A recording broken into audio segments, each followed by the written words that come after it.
Hello friends, welcome to the channel. So ಇವತ್ತಿನ topic ನಿಮಗೆ thumbnail ನೋಡಿ ಗೊತ್ತಾಗಿರ್ಬೋದು. ಸೊ ನಾನು ಫ್ರಿಜ್ ಆರ್ಗನೈಸಿಂಗ್ ಮಾಡ್ತಾ ಇದ್ದೀನಿ. ನಾನು ಹೇಗೆ ಫ್ರಿಜ್ ಆರ್ಗನೈಸಿಂಗ್ ಮಾಡ್ತೀನಿ ಮತ್ತು ಹೇಗೆ ನಾನು ಕ್ಲೀನಿಂಗ್ ಅಂದರೆ ಫ್ರಿಜ್ ಕ್ಲೀನ್ ಹೇಗೆ ಮಾಡ್ತೀನಿ ಅಂತ ಇವತ್ತು ನನ್ನ ವೀಡಿಯೋದಲ್ಲಿ ನೀವು ನೋಡ್ತೀರಾ. ಒಂದು ಸ್ಮಾಲ್ ಟಿಪ್ಸ್ ಕೊಡ್ತಾ ಇದ್ದೀನಿ, ಯಾವ ರೀತಿ ಫ್ರಿಜ್ಜನ್ನು ನೀವು ಮೇಂಟೈನ್ ಮಾಡ್ಕೊಳ್ಬೋದು ಮತ್ತು ಯಾವ ರೀತಿ ಚೆನ್ನಾಗಿ ಇಟ್ಕೊಳ್ಬೋದು ಅಂತ. ಅಂದರೆ ನಾವು ಯಾವುದೇ ಎಲೆಕ್ಟ್ರಾನಿಕ್ಸ್ ಇರಲಿ, ಫ್ರಿಜ್ ಅಷ್ಟೇ ಅಲ್ಲ, ಯಾವುದೇ ಎಲೆಕ್ಟ್ರಾನಿಕ್ಸ್ ಇರಲಿ, ಸೊ ಚೆನ್ನಾಗಿ ನಾವು ಅದನ್ನು ಮೇಂಟೈನ್ ಮಾಡಿ ಚೆನ್ನಾಗಿ ನೋಡಿಕೊಂಡ್ರೆ ಅದು ತುಂಬ ದಿನ ಅಂದರೆ ಡ್ಯೂರೇಬಿಲಿಟಿ ಅದು ಬರುತ್ತೆ. ಅಂದರೆ ತುಂಬ ವರ್ಷಗಳ ಕಾಲ ನಾವು ಯೂಸ್ ಮಾಡ್ಬೋದು. ನಂದು ಇದು ಫ್ರಿಜ್ ಬಂದು ವರ್ಪೂಲ್ ಅವ್ರದ್ದು. ಇದು ನಾನು ಫ್ರಿಜ್ ತೊಗೊಂಡು ಆಲ್ಮೋಸ್ಟ್ 7 to 8 years ಆಗಿದೆ. ಸೊ ಇದು 6 cents ಡೀಪ್ ಫ್ರೀಸ್ ಇರುವಂಥ ನಿಯೋ ಫ್ರೆಶ್ ಇರುವಂಥ ಡೀಪ್ ಫ್ರೀಸ್ ಇರುವಂಥ 6 cents ಡೀಪ್ ಫ್ರೀಸ್ ಇರುವಂಥ ಫ್ರಿಜ್ ಇದು. ಸೊ ಇದು ತೊಗೊಂಡು ನಾನು ಆಲ್ಮೋಸ್ಟ್ 7 to 8 years ಆಗ್ತಾ ಬಂತು. ಸೊ ಇದು ನಾನು ಫ್ರಿಜ್ ಕೆಟ್ಟಿಲ್ಲ. ಸೊ ನಾನು ಯಾರಿಗೂ ಕರೆಸಿ ಅದನ್ನು ರಿಪೇರ್ ಮಾಡಿಸಿಲ್ಲ. ನಾನು ಒಂದಿನಾರು ರಿಪೇರಿಂಗ್ ಬಿದ್ದಿಲ್ಲ ಇದು. ಸೊ ಆ ಥರ ನಾನು ಮೇಂಟೈನ್ ಮಾಡ್ತಾ ಇದ್ದೀನಿ ಫ್ರಿಜ್. ಅಂದರೆ ಫ್ರಿಜ್ ಮಾಡೋದು ಕೂಡ ತುಂಬಾ ಇಂಪಾರ್ಟೆಂಟ್ ಆಗುತ್ತೆ. ಯಾಕಂದರೆ ಒಳಗಡೆ ಇರೋ ಫುಡ್ ತುಂಬಾ ಫ್ರೆಶ್ ಆಗಿರಬೇಕು. ಅಂದರೆ ಒಂದು 2 daysವರೆಗೂ ನಾವು ಯಾವುದಾದ್ರೂ ಒಂದು ವಸ್ತುನ ಇಟ್ಕೊಳ್ತೀವಿ ಅಂತಂದರೆ ಅದು ಒಳಗಿಂದನೂ ಕೂಡ ತುಂಬಾ ಕ್ಲೀನಾಗಿರಬೇಕು ಮತ್ತು ಫ್ರೆಶ್ ಆಗಿರಬೇಕು.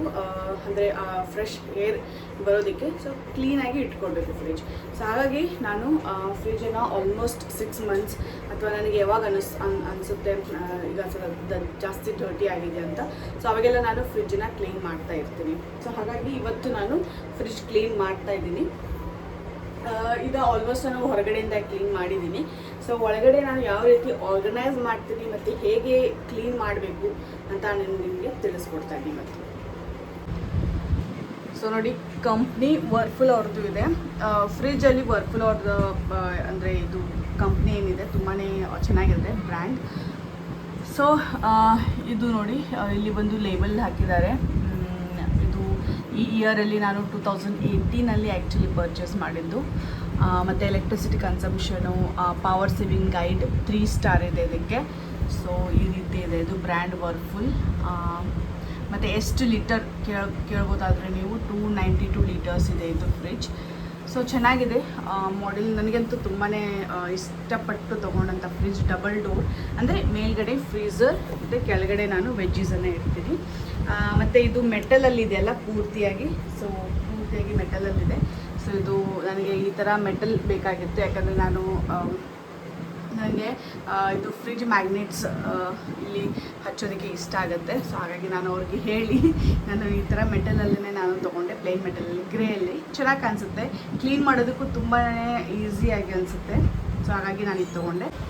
ಸೊ ಫ್ರಿಜ್ಗೆ ಈ ಥರ ಕವರ್ ಬರುತ್ತೆ. ಈ ಕವರನ್ನು ನಾನು ಹಾಕಿದ್ದೀನಿ ಫ್ರಿಜ್ಗೆ. ಸೊ ಹಾಗಾಗಿ ಏನಾಗುತ್ತೆ ಅಂದರೆ ನಾವು ಕೆಲವು ವಸ್ತುಗಳನ್ನ ಇಡ್ತೀವಲ್ಲ, ಸೊ ಇಲ್ಲಿ ನಮಗೆ ಸ್ಪೇಸ್ ಸಿಗುತ್ತೆ. ಸೊ ಹಾಗಾಗಿ ನಾನು ಆ ವಸ್ತುಗಳನ್ನ ಇಡೋದಕ್ಕೆ ಈ ಥರ ನಾನು ಕವರ್ಸನ್ನು ಹಾಕಿದ್ದೀನಿ. ಇವಾಗ ನಾನು ತಾನೇ ಚೇಂಜ್ ಮಾಡಿದ್ರೆ ಈ ಕವರ್ ಸಿಗುತ್ತೆ, ಫ್ರಿಜ್ ಕವರ್ಸ್. ಸೊ ಈ ಥರ ಅಂದರೆ ಹೆವಿ ಕೂಡ ಇಡಬಾರ್ದು. ಜಸ್ಟ್ ನಾನು 1-2 ಅಥವಾ 3 ವಸ್ತು, ಅದು ನಾರ್ಮಲಿ ವೆಯ್ಟ್ ಇದೆ, ಜಾಸ್ತಿ ವೆಯ್ಟ್ ಇಲ್ಲ ಅಲ್ಲಿ.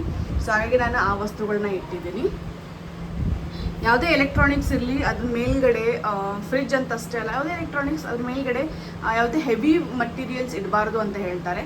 ಸೊ ಹಾಗೆ ನಾನು ಅದು ಯಾವುದೇ ರೀತಿ ಪ್ಲೇಸ್ ಮಾಡಿಲ್ಲ. ಸೊ ಜಸ್ಟ್ ಒಂದು ಬಾಕ್ಸ್ ನನಗೆ ಆ್ಯಕ್ಚುಲಿ ಇಡಬೇಕಾಗಿತ್ತು, ಸ್ಪೇಸ್ ಇಲ್ಲ ಅಂತ ಜಸ್ಟ್ ಬಾಕ್ಸ್, ಒಂದು ಟಿಶ್ಯೂ ಪೇಪರ್ ಬ್ಯಾಗ್ ಇದೆ, ಅದಷ್ಟೇ ಇಟ್ಟಿದ್ದು. ಅದು ಬಿಟ್ಟರೆ ಮತ್ತೇನೂ ಇಟ್ಟಿಲ್ಲ.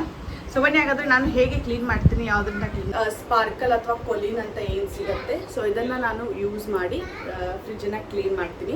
ಜಸ್ಟ್ ಹೊರಗಡೆದಷ್ಟೇ ಕ್ಲೀನ್ ಮಾಡಬೇಕು. ಒಳಗಡೆದು ಯಾವುದೇ ರೀತಿ ಕೆಮಿಕಲ್ ಇದು ಲಿಕ್ವಿಡ್ ಯೂಸ್ ಮಾಡಬಾರ್ದು. ಮತ್ತು ಕೆಲವರು ಸೋಪ್ ಹಚ್ಚಿ ಇದು ವಾಶ್ ಮಾಡ್ತಾರೆ, ಅದನ್ನು ಕೂಡ ಮಾಡಬಾರ್ದು. ಇಲ್ಲಾಂತಂದರೆ ಸ್ಮೆಲ್ ಉಳಿದ್ಬಿಡುತ್ತೆ. ಸೊ ಹಾಗಾಗಿ ಅದನ್ನ ಯಾವುದೋ ಯೂಸ್ ಮಾಡ್ತಾರೆ. ಜಸ್ಟ್ ಹೊರಗಡೆ ಇದು ಮೆಟಲ್ದಿದೆ ಅಲ್ವಾ, ಇದು ಅದಕ್ಕೆ ಮೆಟಾಲಿಕ್ ಮೆಟಲ್ ಇದೆ. ಸೊ ಹಾಗಾಗಿ ನಾನು ಜಸ್ಟ್ ಇದನ್ನು ಹಚ್ಚಿ ವೈಪ್ ಮಾಡ್ಕೊಂಡಿದ್ದೀನಿ ಆಲ್ರೆಡಿ. ಸೊ ಇದನ್ನೆಲ್ಲ ನನಗೆ ಕ್ಲೀನಾಗಿ ಕಾಣ್ತಾ ಇದೆ. ಸೊ ಇದೆಲ್ಲ ವೈಪ್ ಆಗಿದ್ದೀನಿ. ಇಲ್ಲಿ ಒಂದು 2 ಲೈನ್ ಇದಿದೆ ಇಡೋದಕ್ಕೆ. ಮತ್ತು ಇದು ಫ್ರೀಝರ್, ಇದು ಐಸ್ ಆಗುತ್ತೆ. ಮತ್ತು ಇಲ್ಲಿ ಐಸ್ ಕ್ರೀಮ್ ಝೋನ್ ಅಂತ ಬರೆದಿದ್ದಾರೆ. ಇದು ಐಸ್ ಕ್ರೀಮ್ ಝೋನ್ ತೋರಿಸ್ತೀನಿ ನಿಮಗೆ ಆಮೇಲೆ ಇಲ್ಲಿ ಡೀಪ್ ಫ್ರೀಸ್, ಇಲ್ಲಿ ತುಂಬಾ ಡೀಪ್ ಫ್ರೀಸ್ ಆಗುತ್ತೆ. ಇಲ್ಲಿ ಸೆಟ್ ಮಾಡ್ಬೋದು ನೀವು ಏರ್ ಫ್ಲೋ ಸೆಟ್. ನಾನೀಗ ನಾರ್ಮಲ್ ಅಂತ ಇಟ್ಟಿದ್ದೀನಿ, ಮಿನಿಮಮ್ ಫ್ರೀಸ್ ಅಥವಾ ಲೋ. ಈಗ ಅಂದರೆ ವೆದರ್ ನೋಡಿಬಿಟ್ಟು ಹೊರಗಡೆ ವೆದರ್ ಹೇಗಿದೆ, ಸೊ ಸೊ ಅದನ್ನು ನೋಡಿಬಿಟ್ಟು ನಾವು ಇದನ್ನು ಸೆಟ್ ಮಾಡಬೇಕಾಗತ್ತೆ. ಸೊ ಅದನ್ನು ನಾನೀಗ ಸೆಟ್ ಮಾಡಿದ್ದೀನಿ. ಮಿನಿಮಮ್ ಫ್ರೀಸ್, ಯಾಕಂದರೆ ಹೊರಗಡೆ ಸ್ವಲ್ಪ ಚಳಿ ಇದೆ. ಸೊ ಹಾಗಾಗಿ ನಾನೀಗ ನಾರ್ಮಲ್ ಇಟ್ಬಿಟ್ಟು ಮಿನಿಮಮ್ ಫ್ರೀಸ್ ಮಾಡಿದ್ದೀನಿ, ಅಂದರೆ ಜಾಸ್ತಿ ಫ್ರೀಸ್ ಬೇಡ ಅಂತ. ಸೊ ಈಗ ಕ್ಲೀನ್ ಮಾಡೋಣ ಬನ್ನಿ, ಒಂದೊಂದಾಗಿ ನಾನು ತಗೊಳ್ಕೊತೀನಿ. ಇಲ್ಲಿ ನಾನು ಜಸ್ಟ್ ಇದು ಪನ್ನೀರ್ ಆಗಿರ್ಬೋದು ಅಥವಾ ಏನು ಚೀಸು, ಪನ್ನೀರು, ಸೊ ಈ ಥರ ಸ್ವಲ್ಪ ಡೀಪ್ ಫ್ರೀಸಲ್ಲಿದ್ದರೆ ಚೆನ್ನಾಗಿರುತ್ತೆ ಅಂತ ಹೇಳಿ ನಾನು ಅಲ್ಲಿ ಇಟ್ಟಿದ್ದೀನಿ. ಮತ್ತು ಇದು ಕಾಳುಗಳು ಏನಾದರೂ ನೆನೆ ಹಾಕಿದರೆ ಆ ಕಾಳುಗಳನ್ನ ಕೂಡ ನಾನು ಮಿಕ್ಕಿದ್ರೆ ಸೊ ಈ ಥರ ಬಾಕ್ಸಲ್ಲಿ ಹಾಕಿ ಅಲ್ಲಿ ಇಡ್ತೀನಿ ಡೀಪ್ ಫ್ರೀಸಲ್ಲಿ. ಸೊ ಈಗ ಒಂದೊಂದಾಗಿ ತೆಗಿತಾ ಇದ್ದೀನಿ. ಆಮೇಲೆ ಇನ್ನೊಂದು, ಫ್ರಿಡ್ಜ್ ಕ್ಲೀನ್ ಮಾಡುವಾಗ ನಾನು ಫ್ರಿಡ್ಜ್ ಕ್ಲೀನ್ ಮಾಡುವಾಗ ಫ್ರಿಡ್ಜ್ ಆಫ್ ಮಾಡಬೇಕು. ಇಲ್ಲಾಂತಂದರೆ ಓಪನ್ ಆಗಿಬಿಟ್ರೆ ಅದು ಏರ್ ಫ್ಲೋ ಹೊರಗಡೆ ಬರುತ್ತೆ, ಸುಮ್ಮನೆ ವೇಸ್ಟ್ ಎಲೆಕ್ಟ್ರಿಸಿಟಿ. ಸೊ ಗೊತ್ತಿಲ್ಲ, ನಾನು ಯಾವತ್ತೂ ಆ ಥರ ಮಾಡಿಲ್ಲ, ಬಟ್ ಆಫ್ ಮಾಡಿ ನಾನು ಮಾಡ್ತೀನಿ. ಯಾಕಂದರೆ ಕ್ಲೀನಿಂಗ್ ಆಬ್ವಿಯಸ್ಲಿ ಸ್ವಲ್ಪ ಲೇಟ್ ಆಗುತ್ತಲ್ಲ, ಸೊ ಹಾಗಾಗಿ ಆಫ್ ಮಾಡಿಬಿಟ್ಟು ನಾನು ಕ್ಲೀನಿಂಗ್ ಸ್ಟಾರ್ಟ್ ಮಾಡ್ತೀನಿ. ಸೊ ಈಗ ನೋಡಿ, ಇದು ಗೊತ್ತಿರುತ್ತೆ ಅಂದ್ಕೊಡ್ತೀನಿ. ಐಸ್ ಕ್ಯೂಬ್ ಆಗುತ್ತೆ, ಇದರಲ್ಲಿ ಐಸ್ ಹಾಕಿಟ್ಟದು ಫೇಸ್ಗೆ ಅಂದರೆ ಚೆನ್ನಾಗಿದೆ ಇದು. ಆ್ಯಕ್ಚುಲಿ ಬೆಳಗ್ಗೆ ಎದ್ದ ತಕ್ಷಣ ನಾನು ಇದೊಂದು ಮಾಡ್ತೀನಿ ನೋಡಿ. ಈ ಥರ ಬಾಕ್ಸ್ ಬರುತ್ತೆ ಇದು ತೆಗೆಯೋದಕ್ಕೆ. ಸೊ ಯಾವಾಗಲೂ ಕ್ಲೀನಾಗಿರುವಂಥದ್ದು ಬಟ್ಟೆನ ತೊಗೊಂಡೇ ಕ್ಲೀನ್ ಮಾಡಬೇಕು. ಯಾವುದೇ ರೀತಿ ಯೂಸ್ಡ್ ಬಟ್ಟೆ ತೊಗೊಂಡು ಕ್ಲೀನ್ ಮಾಡಬಾರ್ದು, ಇಲ್ಲಾಂದರೆ ಅದು ಸ್ಮೆಲ್ ಇದರೊಳಗೆ ಬರೋ ಚಾನ್ಸಸ್ ಇರುತ್ತೆ ಫ್ರಿಡ್ಜಲ್ಲಿ. ಸೊ ಹಾಗಾಗಿ ಯಾವುದೇ ರೀತಿ ಯೂಸ್ ಮಾಡದೇ ಇರೋಂಥ ಬಟ್ಟೆನ ತೊಗೊಂಡು ಇವಾಗ ಕ್ಲೀನ್ ಮಾಡ್ತಾಯಿದ್ದೀನಿ. ಮತ್ತು ಹಸಿ ಒದ್ದೆ ಏನು ಮಾಡ್ತಾಯಿಲ್ಲ, ಜಸ್ಟ್ ಯಾಕಂದರೆ ಇದು ಸ್ವಲ್ಪ ನೀರಾಗೇ ಇದೆ. ಸೊ ಆಫ್ ಮಾಡಿದ್ನಲ್ಲ ಫ್ರಿಡ್ಜ್, ಹಾಗಾಗಿ ಇದು ಒಣ ಅರ್ಬಿನ ತೊಗೊಂಡು ಕ್ಲೀನ್ ಮಾಡ್ತೀನಿ. ಸೊ ಯಾವುದೇ ರೀತಿ ಕೊಲಿನ್ ಅಥವಾ ಇದು ಏನು ಸೋಪ್ ಪೌಡರ್ ಹಾಕಿ ಕ್ಲೀನ್ ಮಾಡ್ತಾರೆ ಅನಿಸುತ್ತೆ ನನಗೆ. ನಾನು ಒಂದೆರಡು ಕಡೆ ಕೇಳಿದ್ದೀನಿ. ಸೊ ಹಾಗಾಗಿ ಅದೆಲ್ಲ ಮಾಡೋದಕ್ಕೆ ಹೋಗಬೇಡಿ, ಯಾಕಂದರೆ ಅದು ಸ್ಮೆಲ್ ಇದರೊಳಗೆ ಉಳ್ಕೊಳ್ಳುತ್ತೆ. ಸೊ ಹಾಗಾಗಿ ನಾನು ಆ ಥರ ಏನೂ ಮಾಡ್ತಾಯಿಲ್ಲ, ಜಸ್ಟ್ ಈ ಥರ ಒರೆಸ್ತಾ ಇದ್ದೀನಿ. ಇದರಿಂದ ನೀವು ಒರೆಸಿದ್ರೆ ಸಾಕು. ಏನು ಒಳಗಡೆ ಕ್ಲೋಸ್ಡ್ ಆಗಿರುತ್ತೆ ಅಲ್ವಾ, ಸೊ ಏನು ಅಷ್ಟು ದೊಡ್ಡಿ ಅಂತ ಏನಂತ ಇರೋದಿಲ್ಲ. ಇಲ್ಲಿ ಮೇಲ್ಗಡೆ ಸ್ವಲ್ಪ ಇಲ್ಲಿ ಮೇಲ್ಗಡೆ ಸ್ವಲ್ಪ ಬಟ್ಟೆನ ಒದ್ದೆ ಮಾಡ್ಕೊಂಡು ಒರೆಸ್ತಾ ಇದ್ದೀನಿ. ಇಲ್ಲಿ ಸ್ವಲ್ಪ ಮೇಲ್ಗಡೆ ಸ್ವಲ್ಪ ಕಪ್ಪಗಾಗಿ ಆಗಿದೆ, ಫಂಗಸ್ ಥರ ಅನಿಸ್ತಾ ಇದೆ. ಸೊ ಹಾಗಾಗಿ ಅದನ್ನು ಒರೆಸ್ತಾ ಇದ್ದೀನಿ. ಅಥವಾ ಇನ್ನೊಂದು ಮೆಥಡ್ ಏನು ಅಂತಂದರೆ, ನೀರಲ್ಲಿ ಸ್ವಲ್ಪ 1 ಸ್ಪೂನಷ್ಟು ಬೇಕಿಂಗ್ ಸೋಡಾ ಹಾಕಿ ಆ ನೀರಿಂದನೂ ಕೂಡ ಒರೆಸ್ಬೋದು. ತುಂಬ ಕ್ಲೀನಾಗಿ ಆಗುತ್ತೆ, ಒಂದೇ ಸತಿಗೆ ತುಂಬ ಕ್ಲೀನಾಗಿ ಅನಿಸುತ್ತೆ. ಮತ್ತು ಏನಾದರೂ ವಾಸನೆ ಇದ್ದರೆ ಫ್ರಿಡ್ಜ್ ಒಂಥರ ಸ್ಮೆಲ್ ಬರುತ್ತಲ್ಲ, ಸೊ ಆ ಸ್ಮೆಲ್ ಕೂಡ ಕ್ಲೀನಾಗಿ ಕಾಣ್ತಾ ಇದೆಲ್ಲ, ಎಲ್ಲ ಕ್ಲೀನಾಗಿ ಮಾಡಿದ್ದೀನಿ. ಸೊ ಇಷ್ಟೇ ಇರಲಿ. ಇಲ್ಲಿ 2 ಸ್ಪೇಸ್ ಇದೆ.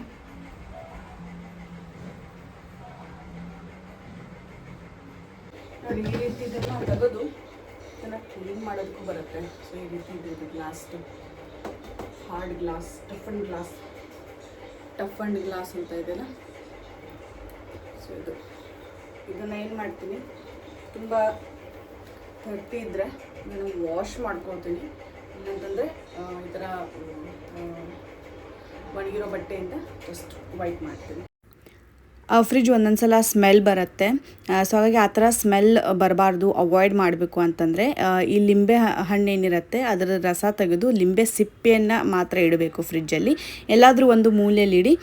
ಸೊ ಹಾಗಾಗಿ ಅದರಿಂದ ಅಂದರೆ ಏನೇ ಸ್ಮೆಲ್ ಇದ್ರೂ ಅದು ಅಬ್ಸಾರ್ಬ್ ಮಾಡ್ಕೊತ್ತೆ, ಅದು ಹಿಡ್ಕೊಳತ್ತಂತೆ. ಸೊ ಹಾಗಾಗಿ ಫ್ರಿಡ್ಜ್ ಸ್ಮೆಲ್ ಬರೋದಿಲ್ಲ, ಫ್ರೆಶ್ ಆಗಿ ಫೀಲ್. ಸೊ ಹಾಗಾಗಿ ಜಸ್ಟ್ ನಾನು ಒದ್ದೆ ಅರ್ಬಿಯಿಂದ ಇದನ್ನು ಒರೆಸಿದ್ದೀನಿ. ಸೊ ನೋಡಿ ಎಷ್ಟು ಕ್ಲೀನ್ ಕಾಣಿಸ್ತಾ ಇದೆ. ಈಗ ಈ ಪೋರ್ಷನ್ ಆಯಿತು. ಈಗ ಈ ಪೋರ್ಷನಲ್ಲಿ ನಾನು ಕ್ಲೀನ್ ಮಾಡ್ಕೋಬೇಕು. ಸೊ ಇದನ್ನು ನಾನು ಇಟ್ಬಿಡ್ತೀನಿ. ಈಗ ಸಾಮಾನು ಏನೇನಿದೆ, ಈಗ ಪೂರ್ತಿಯಾಗಿ ಫ್ರಿಡ್ಜ್ ಕ್ಲೀನ್ ಆಯಿತು. ನಾನು ಥಿಂಗ್ಸನ್ನು ಆರ್ಗನೈಸ್ ಮಾಡಿದ್ದೀನಿ.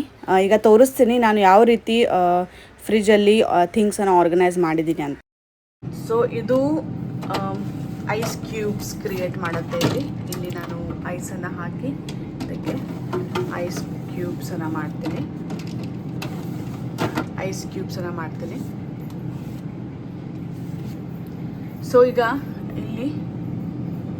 ಇಲ್ಲಿ ನಾನು ನನ್ನ ಏನು ಲೇಸ್ ಪ್ಯಾಕ್ ಇದೆ, ಇದನ್ನು ಇಟ್ಟಿದ್ದೀನಿ ಇಲ್ಲಿ. ಇಲ್ಲಿ ಕೆಳಗಡೆ ಬಂದರೆ ಇದು ಸ್ಲೈಸ್, ಚೀಸ್ ಸ್ಲೈಸ್ ಮತ್ತು ಪನ್ನೀರ್, ಮತ್ತು ಇದು ನಾನು ಇದು ಕಾಳುಗಳನ್ನು ಮೊಳಕೆ ಮಾಡಿ ಹಾಕಿದಂಥ ಅದನ್ನು ಶೇಖರಣೆ ಮಾಡಿ ಇಟ್ಕೊಂಡಿದ್ದೀನಿ. ಮತ್ತು ಇದು ಕಸೂರಿ ಮೇಥಿ ಕೂಡ ಇಲ್ಲೇ ಇಟ್ಟಿದ್ದೀನಿ. ಆಮೇಲೆ ಈ ಕಡೆ ಬಂದರೆ ಕೆಲವು ಗರಂ ಮಸಾಲಾಸ್ ಅಂದರೆ ಮಸಾಲ ಪೌಡರ್ಸ್. ಸೊ ಇದನ್ನು ಫ್ರಿಜ್ಜಲ್ಲಿ ಗೊತ್ತಿಲ್ಲ ನನಗೆ ಇಡಬೇಕು ಇಡಬಾರ್ದು ಅಂತ, ಆದ್ರೂ ನಾನು ಸ್ವಲ್ಪ ಕಡಿಮೆನೇ ಯೂಸ್ ಮಾಡೋದು. ಸೊ ಹಾಗೆ ನನಗೆ ಯಾವುದು ಬೇಕು ಅನಿಸುತ್ತೆ ಅದನ್ನು ಇಟ್ಕೊಂಡಿದ್ದೀನಿ. ಅದು ಅಂದರೆ ಸ್ವಲ್ಪ ಹಾಗೇ ಇಲ್ಲಿ ತುಂಬಾ ಬಿಸಿಲಲ್ವಾ, ಅಂದರೆ ತುಂಬಾ ಹ್ಯುಮಿಡ್ ಇರುತ್ತೆ. ಸೊ ಹಾಗಾಗಿ ಏನಾದರೂ ಮಾಯ್ಸ್ಟ್ ಅಥವಾ ಏನಾದರೂ ಹಾಳಾಗತ್ತೆ ಅನ್ನೋ ಇದು ಉದ್ದೇಶದಿಂದ ನಾನು ಇಲ್ಲೇ ಇಟ್ಕೊಂಡಿದ್ದೀನಿ. ಸೊ ಅದೇನು ನನಗೇನು ಗೊತ್ತಿಲ್ಲ. ನಿಮಗೇನಾದರೂ ಗೊತ್ತಿದ್ರೆ ಈ ಥರ ಸ್ಪೈಸ್ ಪೌಡರ್ಸ್ ಇರ್ಬೋದಾ ಫ್ರಿಜ್ಜಲ್ಲಿ ಅಥವಾ ಬೇಡವಾ ಅಂತ ನನಗೆ ತಿಳಿಸಿ. ಕೆಲವೊಂದು ನಾನು ಹೊರಗಡೆ ಇಟ್ಕೊಂಡಿದ್ದೀನಿ, ಇದಷ್ಟು ನಾನು ಇಟ್ಟಿರೋದು ಸ್ಪೇಸ್ ಇದೆ ಅಂತ. ಅಂದರೆ ಇದು ನಾನು ತುಂಬಾ ಕಡಿಮೆ ಯೂಸ್ ಮಾಡ್ತೀನಿ ಆ್ಯಕ್ಚುಲಿ.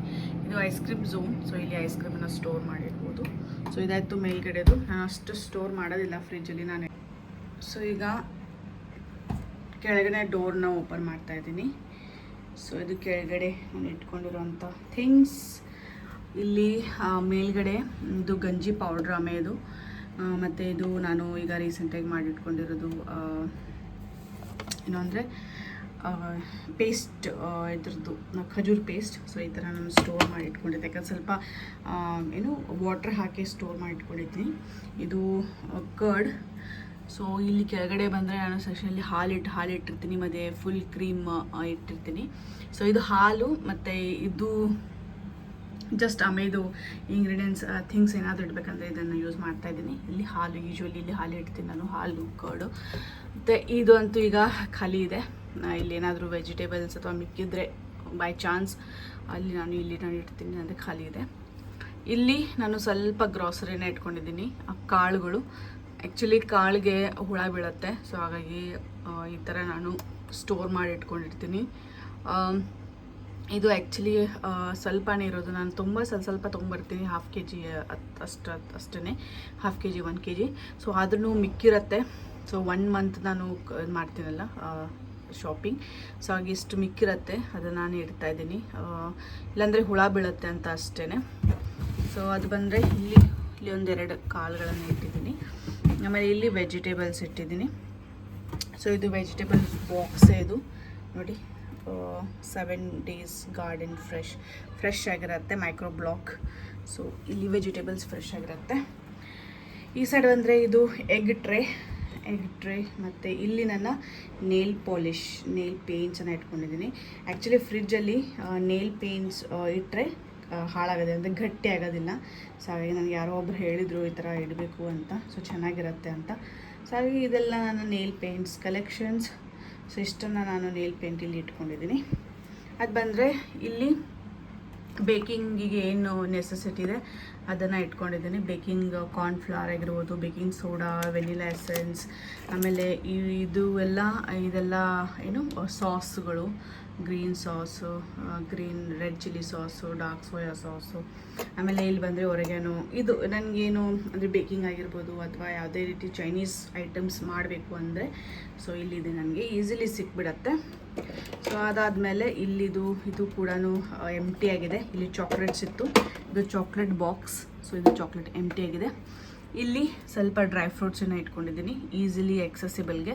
ಅಂದರೆ ಡ್ರೈ ಫ್ರೂಟ್ಸ್ ಅವೆಲ್ಲ ಈಸಿಲಿ ಎಕ್ಸೆಸಿಬಲ್ ಆಗುತ್ತೆ. ಸೊ ಅದು ಇದು ಕ್ಯಾಶ್ಯೂ ನಟ್ಸ್ ಆಗಿರ್ಬೋದು, ಮತ್ತು ಆಮೇಲೆ ಇದು ಪಿಸ್ತಾಚೋ, ಆಮೇಲೆ ಇದು ಏನು ರೇಸನ್. ಸೊ ಅದೆಲ್ಲ ಇಟ್ಕೊಂಡಿದ್ದೀನಿ. ಅಂದರೆ ಒಣ ದ್ರಾಕ್ಷಿ ಅಂತೀವಿ ಅದು. ಇದು ಪ್ರೂನ್ಸ್ ಅಂತ ನೋಡಿ, ಇದು ಹೊಸದಾಗಿ ಅಂದರೆ ನಾನು ತುಂಬ ದಿನದಿಂದ ಯೂಸ್ ಮಾಡ್ತಾಯಿದ್ದೀನಿ. ಪಿಟೆಡ್ ಪ್ರೂನ್ಸ್, ಇದು ಕೂಡ ಡ್ರೈ ಫ್ರೂಟ್. ಸೊ ಚೆನ್ನಾಗಿದೆ. ಅದಾದಮೇಲೆ ಇದೊಂದು ಸೆಕ್ಷನ್ ಆಯಿತಾ. ಸೊ ಇಲ್ಲಿ ಸ್ವಲ್ಪ ಸ್ವಲ್ಪ ಮೈದಾ ಇದೆ ಮಿಕ್ಕಿರೋದು, ಮತ್ತು ಇದು ರವಾ ಕೂಡ ಹುಳ ಬೀಳುತ್ತಲ್ವ, ಮತ್ತು ಮೈದಾ ಕೂಡ ಹುಳ ಆಗುತ್ತೆ. ಸೊ ಇದಷ್ಟು ಜಾಸ್ತಿ ಯೂಸ್ ಮಾಡೋದಿಲ್ಲಲ್ಲ ಮೈದಾ. ಸೊ ಹಾಗೆ ನನಗೆ ಫ್ರಿಜ್ಜಲ್ಲಿ ಇಟ್ಕೋಬೇಕಾಗತ್ತೆ. ಮತ್ತು ಇದು ಅರಿಶಿನ ಪುಡಿನೂ ಇಷ್ಟು ಮಾಡಿಟ್ಕೊಂಡ್ರೆ ನನಗೆ ಒಂದು 6-7 ಮಂತ್ಸ್ ಬರುತ್ತೆ. ಸೊ ಹಾಗಾಗಿ ಅದು ಕೂಡ ಹುಳ ಬೀಳುತ್ತೆ. ಸೊ ಹಾಗಾಗಿ ಅದಕ್ಕೇ ಇಟ್ಕೊಂಡಿರೋದು. ಸೊ ಇಷ್ಟು ಸೊ ಇಷ್ಟನ್ನು ನಾನು ಆರ್ಗನೈಸ್ ಮಾಡಿದ್ದೀನಿ. ಇಷ್ಟನ್ನು ನೋಡಿ ಎಷ್ಟು ಕ್ಲೀನಾಗಿ ಕಾಣಿಸ್ತಾ ಇದೆಯಲ್ಲ.